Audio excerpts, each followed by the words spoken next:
तुम्ही मेरे स्वामी, तुम्ही इष्ट देव और परमात्मा। तुम्हारे सिवा नेह किस से लगाऊं, मोहब्बत की दौलत किस पर लुटाऊं। ओ, ओ, ओ, तुम्हारे सिवा नेह किस से लगाऊं, मोहब्बत की दौलत किसी पे लुटाऊं। मुझे औरों से क्या गरज मेरे भगवन, मुझे औरों से क्या गरज मेरे भगवन। तुम्ही अब मंदिर में मेरे देवता हो, तुम्ही मेरे मालिक, तुम्ही मेरे स्वामी, तुम्ही इष्ट देव और परमात्मा हो। हाँ, तुम्ही इष्ट देव और परमात्मा। तूने मेरे जन्मों का बंधन काटा, गुलामी की माया से मुझको छुड़ाया।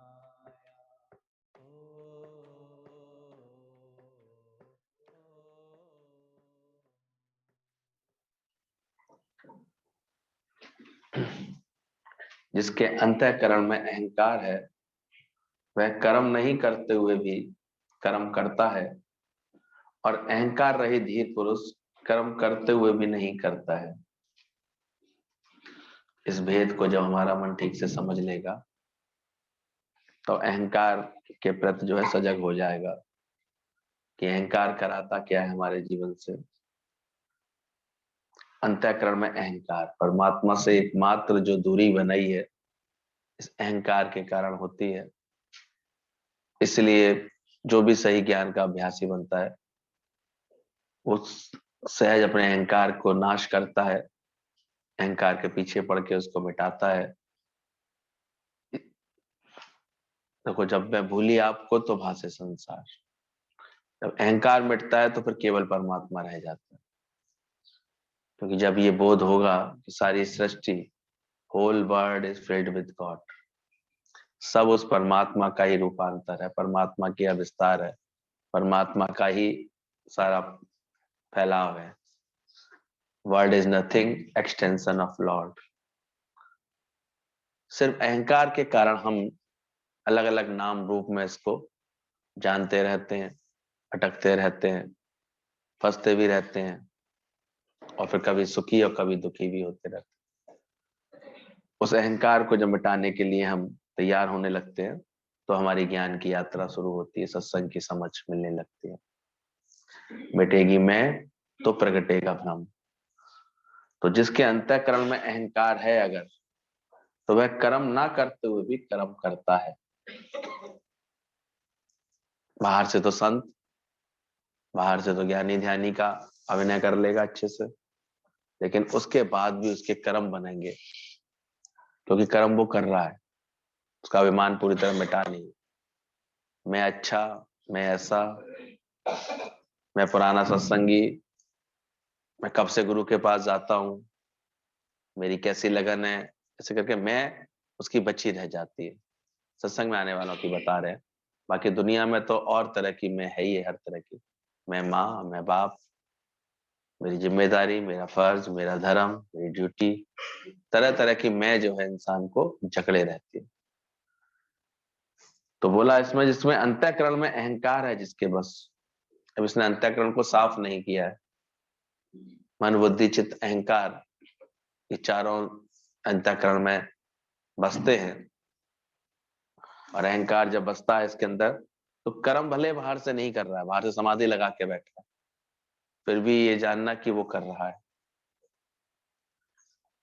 उसकी वासना, उसकी इच्छा जो अहंकार से प्रकट हुई है उसके अंदर, वो उसको कर्म में बांधेंगी, बना रहेगा वो अंदर में। और इसके विपरीत अगर ज्ञान का सही अभ्यास हो जाएगा तो कैसे भी कर्म सामने आ रहे हो जीवन में, ज्ञानी को क्या लगेगा, मैं नहीं करता। और इसके विपरीत अहंकार रहित धीर पुरुष कर्म करते हुए भी नहीं करता। इस भेद को इस सूत्र में समझाया गया है। और यही कारण था जब ज्ञान समझा था हमारे गीता भगवान ने, ससुराल आए तो ससुराल में शुरू में जटिलताएं तो होती है, बहुत सेवाएं थी, बहुत बातें थी। तो कदाचित उनकी सास को ऐसा लगता था कि तो बड़े घर से लड़की आई है, बॉम्बे की रहने वाली, बड़ा शहर बोला जाता था बॉम्बे, लखनऊ आए थे। तो सास को थोड़ा संकोच हो रहा था और वो अपनी बहन से बात कर रही थी कि कैसे निभाएगी, कैसे ये लड़की जो है यहाँ पर रह पाएगी, इतनी काम है, इतनी सेवाएं, कैसे कर पाएगी कि नहीं कर पाएगी, बहू का ये रोल कर पाएगी कि नहीं, बन के रह पाएगी कि नहीं। ऐसे उनकी सास के अंदर थोड़ी भावनाएं थी जिसको उन्होंने जान लिया था। इसलिए उनके मुख से बड़े प्रेम से ये ज्ञान निकला अंदर से कि अम्मा तुम बिल्कुल चिंता नहीं करना, तुम्हारी बहू सिर्फ आराम करेगी। ये जो नौकर है ना मेरे पास, सास इधर उधर झांकने लगी, कौन से नौकर लेके आई है ये, मायके से कोई नौकर लेके आई है क्या, कहाँ खड़े हैं इसके नौकर, छुप के आए हैं, कैसे आए हैं। उन्होंने बोला मेरे जो नौकर है ना ये कार्य करेंगे। वो तो ज्ञान से बात कर रहे थे, बाद में सास को समझ में आया ये तो ज्ञान की बात बता रही थी, ये नौकर है जो उसकी इंद्रियों को इसने अपना नौकर समझा हुआ, तो कार्य कौन करेंगे, मैं क्या करूंगी। ये ज्ञानी के मन की स्थिति है। तभी बोला अहंकार रही धीर पुरुष कर्म करते हुए भी इस प्रकार नहीं करता। उसको फिर कोई भी कर्म उसे विक्षिप्तता में नहीं लाता, कोई कर्म उसे कर्ता भाव में नहीं लाता, किसी कर्म में फल की इच्छा नहीं हो पाती, किसी कर्म में उसको कोई जैसे छोटा या बड़े का भाव, भेदभाव की बातें ये सब नहीं उसके मन में आ पाती, क्योंकि उसने जाना, उसने अपना अहंकार मिटाया। और यही एक काम गुरु बार बार बैठ के यहाँ कराता है कि बाहर से तो संत है पर अहंकार नहीं जाता है। तो देखो कैसे, कल मैं अखबार देख रहा था तो मुझे अंदर से लगा कि देखो को कितनी आस्था से लोग बांके बिहारी के मंदिर में आते हैं, कितना लोगों को भाव है, भर भर के गाड़ियां लोग पहुंच जाते हैं। नई साल के मौके पर तो नए साल के हफ्ते में लोग जाते हैं, खास उनके सोचते हैं यहाँ भगवान के दर्शन कर रहे हैं, अब ये कर रहे हैं। लेकिन वहां पर जो व्यवस्था संभालने के नाम पर जो पंडे हैं, पुजारी हैं, उनके मन की स्थिति क्या है, वो कैसे लोभ लालच से भरकर अपने प्रभाव के में पढ़ करके, ऐसे अहंकार में जकड़ करके, कर्ता भाव से जकड़ करके, कल कैसा उन्होंने तांडव किया आपस में, केवल मेरा यजमान तेरा यजमान के भेद में आ गए होंगे, जिद्दबाजी में, केवल कि मंदिर जैसे ऐसे प्रांगण में जहां पर, और वो भी कृष्ण का मंदिर, जहाँ केवल प्रेम की बात होनी चाहिए, वहां उन्होंने ऐसा माहौल बना दिया कि 2 घंटे तक भगवान के भी दर्शन नहीं मिले लोगों को। तो क्या होता है, अहंकार करता क्या है। सत्संग में भी आज हम आनंद में इसीलिए हैं क्योंकि यहाँ रोज हम अहंकार की कुटाई करते हैं, अच्छी तरह मिटाते हैं। तो यहाँ भी अहंकार लोगों को बहुत पीड़ित करे, बहुत परेशान करता है। जिसके पास भी अभी रहता है तो देखो खुद भी परेशान होता है, औरों को परेशान। तो कोशिश करना ये अहंकार पूरी तरह से निकले पहले अंदर से, मिटेगी मैं तो प्रगटेगा ब्रह्म। तो बाहर से तो संत सब तिलक छापे लगाए बैठे होंगे, लेकिन गुरुजी कहते थे कि वहां तुम्हें कभी सत्य नहीं मिलेगा, सत्य का दर्शन नहीं कराते, वो गलती से अपनी विपौती बना के बैठ जाते हैं फिर वहां पर। इसलिए कभी शांति नहीं मिलती इन सब स्थानों पर। कैसे मिलेगी शांति, तो मिलेगी ऐसे गुरु की शरण में बैठ करके जिसने अभिमान को मिटाया होगा, तो ये बात सिखा देता है फिर हमको कि तुम ये जानो कि कौन है करने वाला। तो बोले यही बात को समझना, इसके अंतःकरण में अहंकार है, वह कर्म नहीं करते हुए भी बाहर से भले ही कभी कभी हम बहुत सारे कर्म छोड़ देते हैं, फिर भी मन में चिंतन के द्वारा उसे करते रहते हैं। सत्संग के बाद बहुत सारी चेष्टाएं छूट भी जाती, लेकिन अगर अहंकार है और अंदर में चिंतन है उसका, तो समझो जैसे वो कर्म हमने किया। इसलिए समझ जाना इस बात को। ज्ञान समझने के बाद ये बात समझ में आ जाती कि ये जीवन हमें परमात्मा ने दिया है, किस हेतु दिया है।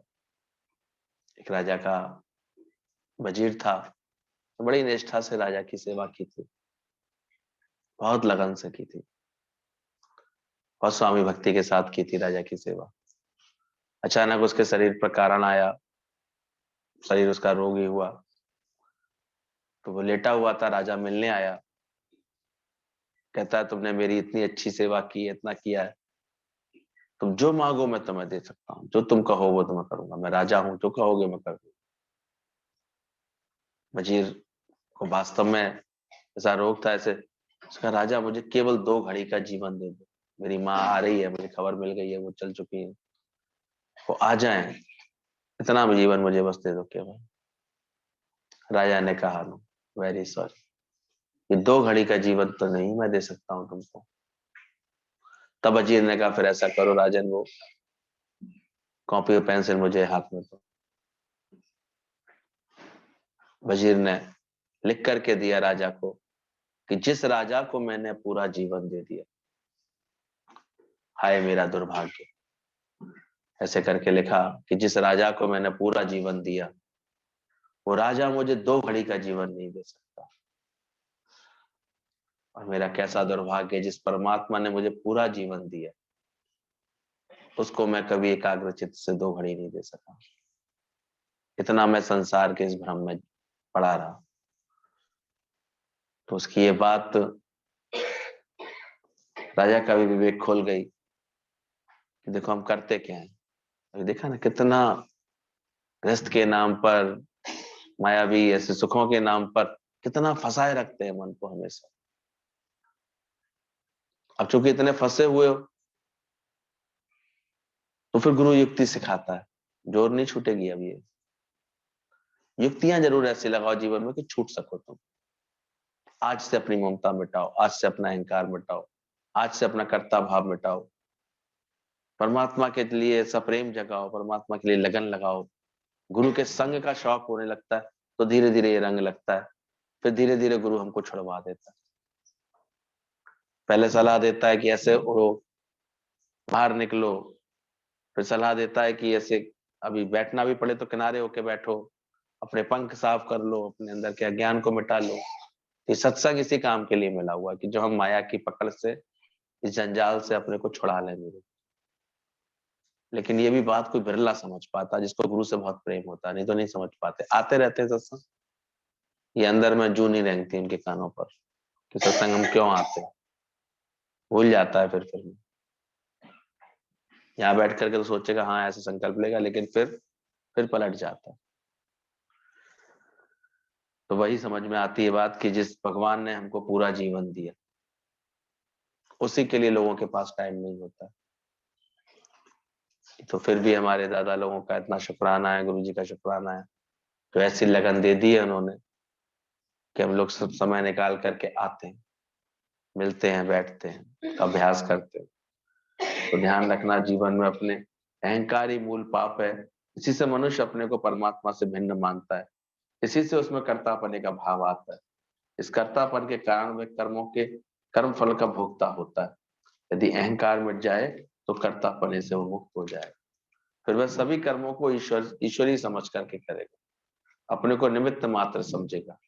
आत्मज्ञानी ही ऐसा समझता है कि ये कर्म शरीर द्वारा किए जा रहे हैं, मैं आत्मा हूं, शरीर नहीं हूं, इसलिए कर्म मुझ में नहीं हो रहे। ऐसा ज्ञानी अहंकार रहित होने से कर्म करता हुआ भी नहीं करता है, वह उनके कर्मों का भोक्ता भी नहीं होता।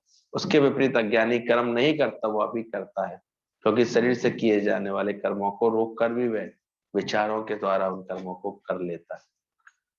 योजना मन में बनती रहती है, सदा सद्वृत्तियां विद्यमान रहती हैं, अहंकार मौजूद रहता है। इस प्रकार से वो, अगर अंतःकरण में अहंकार है तो कर्म नहीं करते हुए भी कर्म करता रहता है। दादा एक बार गए जब आई सर्जन के पास अपनी कुछ आंखों की प्रॉब्लम दिखाने के लिए, तो बड़ा नाम था उसका।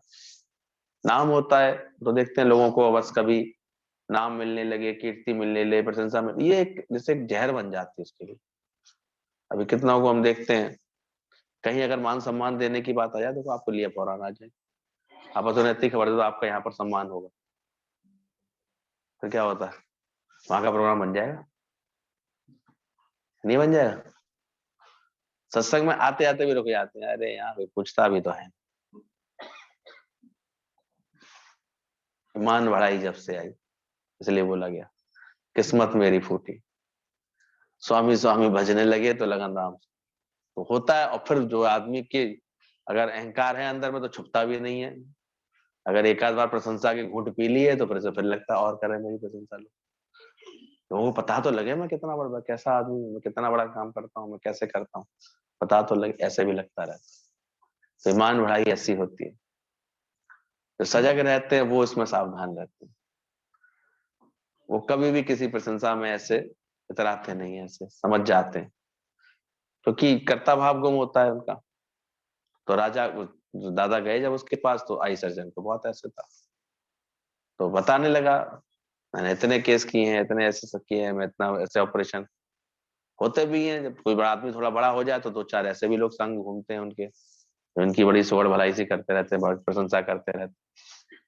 उसे कहते हैं भाड़ा लोग हैं, ये जरूर इर्द गिर्द है ना, शेर के संग दो चार सियार चलते रहते हैं, उसकी प्रशंसा करते रहेंगे, महाराज कैसे नहीं है, महाराज कैसे नहीं। ऐसे गुरु महाराजों के संग भी दो चार उसके ऐसे लगाने बजाने वाले ऐसे रहते हैं, ऐसे करते रहते हैं, उनका उसी में ही मजा है। शेर खाएगा तो हमें भी मिल ही जाएगा कुछ ना कुछ, उसमें ही मजा होता है। तो ऐसे ही जो है उसको था। लेकिन दादा ने इतनी अच्छी बात बोली उससे, बोले एक बात बताओ डॉक्टर साहब, तुम्हारे इस हाथ के ऑपरेशन बहुत अच्छे होते हैं, कभी ऐसा भी हुआ होगा तो तुमने ऑपरेशन किया होगा और आंख ठीक नहीं हुई होगी, खराब हो गई होगी? अब वो चुप, आज तक किसी ने ऐसा क्वेश्चन किया ही नहीं।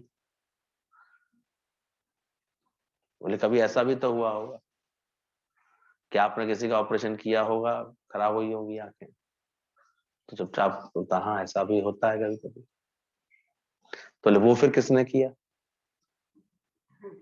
तो तुमको लग रहा है सारे अच्छे ऑपरेशन मैं करता हूँ, तो खराब फिर किसने किया?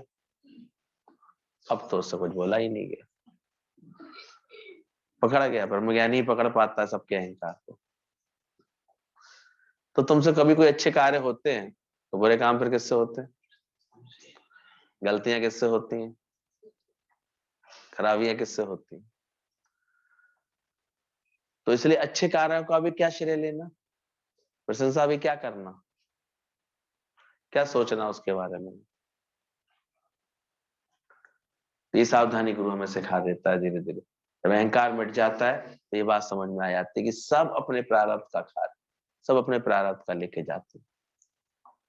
सौतेली माँ नहीं समझ पा रही थी ना, क्या कर रही थी बार बार, सौतेले बच्चों को सहन ही नहीं कर पा रही थी।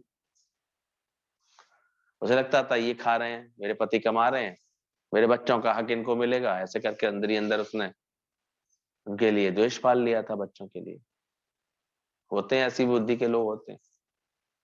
पिता तो अपनी वासना की वजह से दूसरी शादियां कर लेते हैं, पर जो पहले बच्चे होते हैं वो ऐसे परेशान होते हैं, उनको वो सताती है जानबूझ करके। फिर तो बहुत सताती थी, लड़ती थी, झगड़ती थी, ठीक से खाना नहीं देती थी,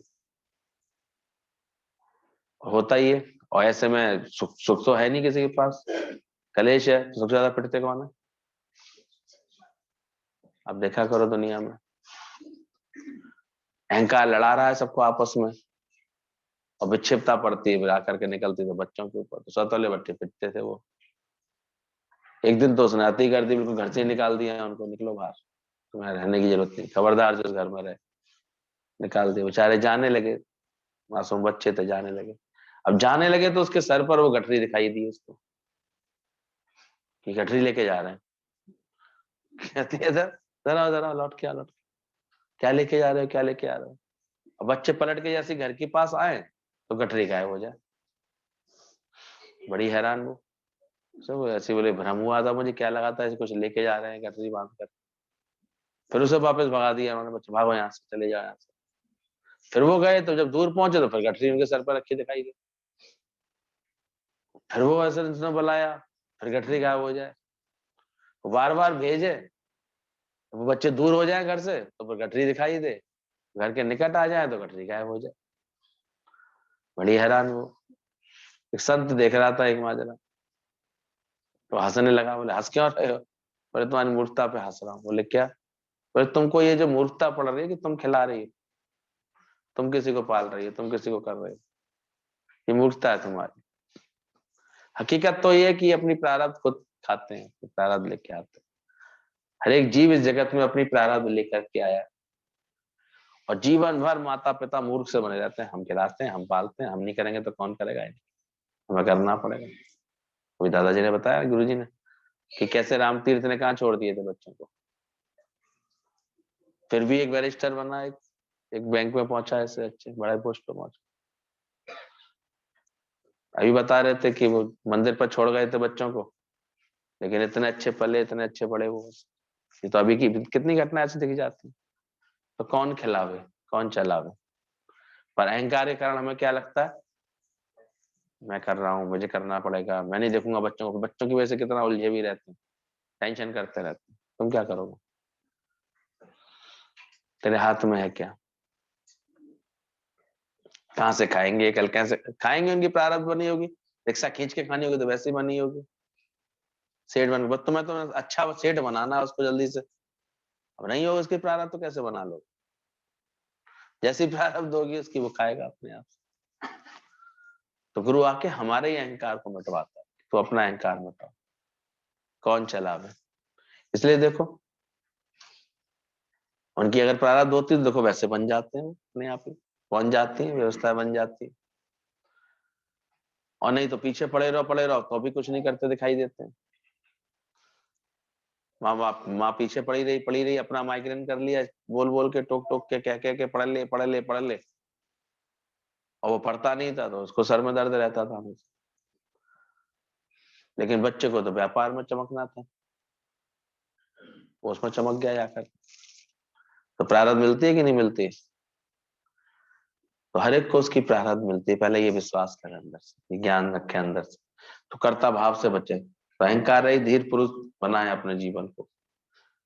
ज्ञान में आने के बाद इस बात को समझे कि कैसा हमारा ही अहंकार जो है हमको फंसाता रहता है, अटकाता रहता है। हम समझते हैं बड़ी चतुराई कर रहे हैं, पर अहंकार के कारण फंसते रहते हैं हमेशा। फिर जगत का चिंतन, फिर जगत का चिंतन ही होता रहता है। इसलिए गुरु कहता है अहंकार को ट्रांसफॉर्म करो ओमकार में। ऐसे अभी जितनी प्रीत हराम में उतनी हरि से हो जाए। अहंकार करो तो सिर्फ एक ही बात का कि तुम वो सत्य स्वरूप हो, तुम वो आत्म स्वरूप हो। और जब ये गुरु बैठाल करके अहंकार हमारा चेंज कर देता है, पक्की समझ करा देता है, तो फिर ये ज्ञान की बातें सुहाती हैं, समझ में आती हैं, आचरण में आती हैं। एक नूरते सब जग उपजा। समझ में आ जाएगा कि देखो सब एक शक्ति से ही तो कार्य कर रहे हैं, मेरा ही तो अपना आप है, ये समझ आ जाएगी। फिर अंदर ही अंदर सबके साथ ऐसे प्रेम रहेगा अंदर, अच्छा लगेगा हर एक के साथ।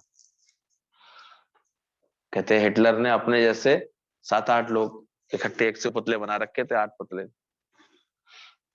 और अपने संगी रखता था उनको धोखा देने के लिए। मौका भी आया एक बार, विदेशी सेनाओं ने उसको कब्जा कर लिया, हरा दिया हिटलर की सेना को। और जब उसे पकड़ने आए तो बंकर में वो बिल्कुल 1 से 8 हिटलर दिखाई दिए। अब यही समझ में ना आया कि इसमें ओरिजिनल कौन सा है। उसने ऐसी ट्रेनिंग दे रखी थी सबको, तो किसी भी तरह से जो है ओरिजिनल वाले को बचाना है, ऐसा भ्रम पैदा करा दो इनके अंदर। पकड़ ही नहीं पाए वो लोग। अभी 1 से 8 दिख रहे हैं, इसमें कौन ओरिजिनल होगा, कौन होगा हिटलर? सब एक से बोलने में, एक से एक्शन करने में, सब बिल्कुल एक से थे। मामला गंभीर था, पहुंचाया गया। जब अमेरिका की सेना ने अपने यहाँ उनका कोर्ट मार्शल किया, सबको खड़ा किया कि आखिर ओरिजिनल कैसे पता करा जाए, दुविधा बनी हुई थी। वो बिल्कुल एक से दिख रहे थे, एक से एक्टिविटीज कर रहे थे। तो एक जनरल बड़ा होशियार था, उसे गुरु की युक्तियां पता थी अंदर में। वो जानता था व्यक्ति का अहंकार जो है छूटे नहीं छूटता, ये नहीं छूटता। बोले कितनी भी ट्रेनिंग दे दी होगी लेकिन अहंकार तो होगा ही होगा। वो जानता था प्रशंसा और निंदा, इसमें जो है चित्त जो है विचलित होगा अगर अहंकार होगा ही होगा। प्रशंसा मिलेगी तो नहीं, मस्ती चलेगी, ऐसा नहीं, सीना चौड़ेगा, उसकी एक्शन बढ़ाएंगे। और निंदा मिलेगी तो उसे एकदम से बुरा सा लगेगा। वो जानता था कि मनुष्य के अहंकार उसको ये खेल कराएगा ही कराएगा। तो उसने पहले तो खूब सारी प्रशंसा करी सबकी, बोले वाह क्या भाई, जवाब नहीं हिटलर का, कैसे बिल्कुल उसने हूबहू बनाए है, बिल्कुल एक से बनाए है, बिल्कुल रंग रूप कद काठी सब बातों में बिल्कुल एक से बनाए हैं भाई, जवाब नहीं है। तो ऐसा काम तो कोई नहीं कर सकता है, ऐसा काम तो उसने चुपचाप देख लिया, एक व्यक्ति थोड़ा सा सतर हो रहा था सुनते सुनते, ठीक चढ़ रहा था ऐसे। अचानक ही उसने बोला लेकिन एक कमी रह गई। सोई कहते कौन सी? उसी के सोई रज्जे रह गई, जरा कॉलर पकड़ के उसको खींच लिया। क्या कमी रह गई? तो ध्यान रखना, यही एकमात्र कमी है सबके अंदर, अहंकार। अहंकार ने बुलवाया ना बेचारे को, क्या करे। गुरुजी बहुत शांत रहता हूँ, बिल्कुल शांत, कुछ नहीं। ए फिर क्या हो गया? मोड़ आया मुड़ गया, मोड़ आ गया मुड़ गया, मोड़ आया मुड़ गया। फिर सर कैसे फूटा? मैं आ गई वहीं मुड़ता रहूं, वहीं पे सर फूट गया। तो मैं ना कर बाबरे खाली दोनों हाथ। और गुरु का दर का मतलब ही होता है जहां हमारी मैं मिट जाए, और कोई काम नहीं होता वहां। तो बार बार गुरु हमारे इस अंदर की इस अहंकार को मिटाता है और हमको जो है विश्वास देता है, समझ देता है कि उलझो मत किसी बात में, विक्षिप्ता नहीं आओ। जो महाशय पुरुष होते हैं विक्षेप रहित, समाधि रहित होने के कारण ना मुमुक्षु होते हैं ना गैर मुमुक्षु होते हैं। जो ज्ञानवान होते हैं वो समझ में आने के कारण ना विक्षिप्ता उनकी रहित हो जाती है, साधना रहित होते हैं। इसलिए ना तो उनको बुद्ध कहते हैं ना बंधन में कहते हैं। तो बंध मोक्ष की कल्पना मिटा ही नहीं साधु, गुरु जी कहते हैं। उनको ये कह ही नहीं जा सकता है, बस वो अहंकार से शून्य है अंदर से। तुझको तेरे कर्म का ना भान। आज गुरु जी का जीवन कितना बड़ा कार्य करके गया, कितना ऐसे, लेकिन मजाल है जो कभी किसी बात का उनको अहम लगा हो, अंदर से आता हो अहंकार किसी बात, ये सावधानी होती है। तो ये उस्तादी उस्ताद से सीखो, कहते हैं गुरु उस्ताद से ये उस्तादी सीखो, और कोई उस्तादियां मत सीखो कि वो कैसे अपने को अहंकार रहित रखा है, उसने कैसे बनाया, इसलिए सबके आगे निमाड़ा है, सबके आगे नम्रता उसके पास, सबसे प्रेम हो पाता है, सबके साथ उसका ऐसे अंदर से भाव अच्छा रहता है, भगवत भाव रह पाता है, क्योंकि अहंकार से रहित किया उसने। घटेगी मैं तो प्रगटेगा भ्रम। तो बार बार अभ्यास करो और अपने जीवन में देखो इस बात को कि कभी भी जीवन में अंदर से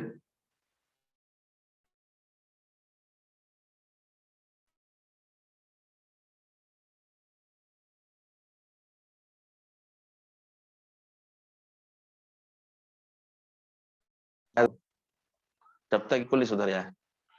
एक चिन्ह था, प्रकट होता था, कहता था कोई काम बताओ नहीं तो खा जाऊंगा।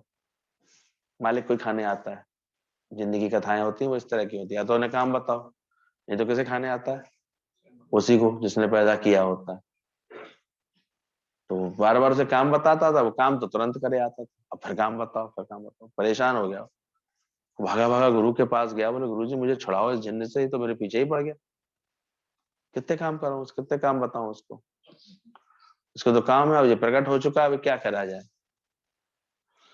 गुरु ने उसको सलाह दी बहुत अच्छी, बोले एक काम ऐसा है जिसका कभी खत्म नहीं होगा। बोले क्या? बोले आंगन में कर दे सीढ़ी खड़ी और उससे कह चढ़ और उतर, चढ़ और उतर, तो उसका ये काम कभी, ये लगा रहेगा इस काम में, फिर तेरे पास नहीं आएगा। हाँ गुरु जी ये बात ठीक है। उसने जैसे गुरु की युक्ति मानी, अब जिन्न किस काम में लग गया। तो हम सब के पास भी एक जिन्न होता है अहंकार के कारण, मन, मन रूपी जिन्न, ये खाने आता, अब क्या करूं, अब फालतू, अब मन नहीं लग रहा, अब कैसे करूं, ये काम कैसे होगा, होगा कि नहीं होगा, ये जिन्न सारे समय खाने आता था, परेशान करने आता था। तो उसको गुरु ने कौन से काम में लगा दिया है? चढ़ उतर, सत्संग आ, फिर जा, फिर कल आ, फिर जा। तो जब मन जिसका इस लगन में लग गया, इस प्रेम में लग गया, फिर देखो मन से अब परेशान नहीं होते। और तेरा मन ना करे तुझे तंग, ऐसी समझ आ गई। ये सब अहंकार की अभिव्यक्तियां थी, जिसको गुरु ने पकड़ा था, समझा था, और इसलिए उन्होंने हम सबको इस अभ्यास में लगा दिया। इसी से मिट पाएगा तुम्हारा अहंकार, इसी से समझ पाओगे कि मन है, ख्याली तो है, बात ही तो है। इतना वजूद किस बात का दे रहे हो, इतना महत्व क्यों दे रहे हो किसी बात को? इतना कोई रात गई बात गई। तो पहले बिना ज्ञान के कितने अटक जाते थे, कितने परेशान हो जाते थे अंदर से। तो देखना, कर्ता भाव जब होता है अंदर में, तो ये सब चीजें आकर के बहुत बहुत परेशान करती हैं, बार बार उलझाती। जिसको देखो बात करो, सुनो, कल एक को पकड़ के लाया, बोले नहीं नहीं आइए, नहीं नहीं हमारे यहाँ नया कोई आता ही नहीं, जन्मों से नाता होता है हमारा, तो तभी कोई आता है। अब दुख भी कैसे होते हैं फालतू कैसे, बस दुखी होना, रोना, और रो करके खामा का सोचना सिंपैथी मिलेगी। दुनिया में यही आता है, मन मन खाता रहता है सबको। मेरे पति की आंखें खराब हो गई हैं, वो घर में ही रहते हैं, मुझे काम करना पड़ता है। मैंने की तो गाड़ी में हमेशा यही होता है, गृहस्थ की गाड़ी में एक कमाता है, एक घर में रहता है। तुम्हारे यहाँ भी ये घर में रहता है, तुम कमाती हो, उसमें क्या फर्क पड़ गया? कहती है ये बात भी नहीं इनको लगी दुख का कोई कारण इसमें।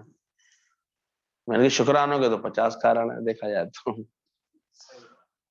मैंने घर में रहते होंगे तो कुछ तो करते होंगे सारी सेवा। बोले सो तो सारी सेवा कर देते हैं, सफाई भी कर देते हैं, आटा भी मार के रख देते हैं। मैंने कहा लो, और फिर भी रो रही थी इसको। तो ऐसे ऐसे मन होते हैं, क्योंकि आदत पड़ गई ना उसको, रो भाई रो, तेरी बीवी विधवा हो गई, रो भाई रो, बस कम खामा परेशानी महसूस करो इस बात में, दुख महसूस करो इस बात का, तकलीफ महसूस करो इस बात की। ये बात नहीं मानते बच्चे, सुनते नहीं है बच्चे, बात नहीं मानते, एक ये रोना करते रहते हैं। अरे बड़े हुए हैं बच्चे, तो अपने हिसाब से नहीं चलेंगे क्या? तो मानो अब उनकी बात, तो बड़े हो गए, तुमको मानोगी उनकी बात? ये अकल गुरु ठीक कर देता है। अरे उनके सामने सही योजना रखो, सही बात रखो। तुम्हारे सारे समय रोने झीकने वाले जीवन को देख देख के बच्चे उलझ जाते हैं, फिर वो हट कर लेते हैं कि इनकी क्या बात माने, ये खुद ही सुखी नहीं है तो क्या बात माने। तुम सुखी दिखाई दो, तुम आनंद में दिखाई दो, तो शायद बच्चे तुम्हारी बात माने। तो रोने झीकने वालों की बात मानेंगे बच्चे? बताओ। जैसे तुम शांत हो जाते हो, बिल्कुल प्रेम में रहते हो, प्रसन्नता में रहते हो, फिर मैं देखता हूँ हाँ बच्चे भी थोड़ी कदर करते हैं। नहीं तो क्या करेंगे, उन्हें पता है इनसे कुछ मांगो तो पैसे का रोना है, इसका रोना है, दिक्कतों का रोना है, परिस्थितियों का रोना है, सारे समय रोना ही रोना है। तो क्या करेंगे वो, संस्कार मिल नहीं पाते। हमारे दुनिया में कोई भी बदल पाया है किसी को, तो वो गुरु ही तो बदल पाया है। आज पकड़ में किसके आए हो? किसने पकड़ा है? गुरु ने ये ट्रेनिंग दी है कि अपने हर कार्य में क्या डालो, भीष्माहूट डालो, शुक्राना डालो उसका। कोई भी उलझन आए, कोई बात आए जीवन में, क्या डालो? ये तो 19 ऊंट वाली बात बनी रहेगी हमेशा तुम्हारे जीवन। बंटवारा पूरा ही नहीं हो पाएगा। 3 भाइयों में 19 ऊंट बांटने थे, एक को आधा मिलना था, 1/2 हिस्सा, 1/4 हिस्सा, 1/5 हिस्सा मिलना था। अब कैसे आधा करें 19 ऊंट को? बैठे बैठे तीनों भाई सोचे जा रहे थे कि क्या करें, एक एक ऊंट की कैसे बलि दें, आधा आधा ऊंट कैसे बांटे, फिर तो ऊंट ही बन मर जाएगा। उलझ रहे थे बहुत। उधर से वो चाचा निकला, वो भी अपने ऊंट पर सवार होकर आया था। बोले क्या बात है बच्चों की? बोले पिताजी चले गए, हमें बड़ा दुख हुआ उनका, लेकिन तुम इतने परेशान क्यों बैठे हो? बोले देखो चाचा, ऐसे वसीयत लिख गए हैं पिताजी, पहले वाले को आधा आधा हिस्सा दे देना, बड़े वाले को, दूसरे को चौथाई हिस्सा दे देना, तीसरे को 1/5वां हिस्सा दे देना। चाचा बहुत होशियार था, उसने कहा तुम उसमें परेशान क्यों है? बोले एक ऊँट काटना पड़ेगा इसमें। बोले काटो मत, लो ये मेरा ऊँट में ला लो इसमें। बोले अब कितने हो गए तुम्हारे पास? 20 हो गए। बोले करो बंटवारा। आधे ऊँट बड़े ने ले लिए, 10 उसको मिल गए। चौथाई ऊँट 5 उसको मिल गए, और 5वां हिस्सा 4 ऊँट तीसरे वाले को मिल गए। चाचा ने अपना ऊँट पकड़ा और चलता बना। बोले जी क्या किया? बोले हो तो गया बंटवारा, 19 ऊँट ही तो बांटने थे, बट गए तुम्हारे। तो कैसी भी उलझन आए, कैसी भी बात आए, सुना तो कब से है, तो 20वां ऊँट डालते हो, परमात्मा को डालते हो, विश्वास को डालते हो परमात्मा के कि अरे उसका पूरा विश्वास है, उसने सब अच्छा किया हुआ। वो जब करता है बहुत अच्छा करता है। शुरुआत में दिख रहा होता है हमारे मन के कारण हमको कि ये गलत हुआ हमारे साथ, लेकिन बाद में वो क्या होता है? भलाई होती है उसमें, उसमें कोई ना कोई अच्छाई छुपी होती है। उसमें क्या बात है? अपनी सोच ऐसी बनाओ, ज्ञान का मतलब यही, इतना पॉजिटिव बनाओ।